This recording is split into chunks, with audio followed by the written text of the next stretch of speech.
નમસ્કાર, આપ જોઈ રહ્યા છો JKS ન્યૂઝ ગુજરાતી। વાત કરીએ તો ઉપલેટા તાલુકાના ગાધા ગામે સિદ્ધિવિનાયક ટ્રસ્ટ દ્વારા બીજા સમૂહ લગ્નનું આયોજન કરવામાં આવ્યું હતું। ઉપલેટાના સિદ્ધિવિનાયક ટ્રસ્ટ દ્વારા ગાધા ગામની હિન્દુ મુસ્લિમ એકતાનું પ્રતીક ગણાતી હઝરત આલમ શાહ પીરની દરગાહના પટાંગણમાં બીજા સમૂહ લગ્નનું આયોજન કરવામાં આવ્યું હતું। આ સમૂહ લગ્નમાં 11 દીકરીઓએ પ્રભુતાના પગલાં પાડ્યા હતા। બહાર ગામથી આવેલ તમામ જાનને ઢોલ નગારા સાથે સન્માન કરી આવકાર્યા હતા। આ સમૂહ લગ્ન ઉપલેટા ધોરાજીના માજી ધારાસભ્ય લલિત વસોયા, ડુમિયાણી ટ્રસ્ટી મણવરભાઈ આ પ્રસંગે હાજરી આપી હતી। સર્વધર્મ પ્રેમીઓ તેમજ સિદ્ધિવિનાયક ટ્રસ્ટના પ્રમુખ અને ટ્રસ્ટીઓ સહિત ગાધા ગામના સેવાકીય લોકોએ બોડી સંખ્યામાં હાજરી આપી હતી। JKS ન્યૂઝ ગુજરાતી સાથે અર્શી આહિર, ઉપલેટા। હું સોમાભાઈ પીઠાભાઈ મકવાણા, સિદ્ધિવિનાયક ટ્રસ્ટના પ્રમુખ શ્રી આજ રોજ 11 સમૂહ લગ્નના આયોજન કરેલ।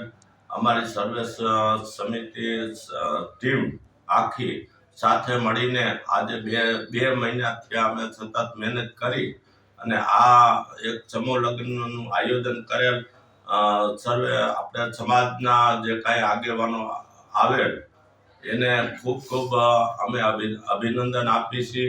પછી આ જે કાંઈ કર્યાવર આ તે બધું એક ખર્ચું અમે બધાને આપેલ છે અને ખૂબ ખૂબ અમે ધન્યવાદ આપીએ છીએ જે સર્વે સમાજને કે અમને બધે ટેકો આપ્યો અને અમે આ સમૂહ લગ્નનું આયોજન અરજીભાઈ મકવાણા, સિદ્ધિવિનાયક ટ્રસ્ટના એક સભ્ય તરીકે શ્રી સોમાભાઈ મકવાણાના અધ્યક્ષસ્થાને આજ રોજ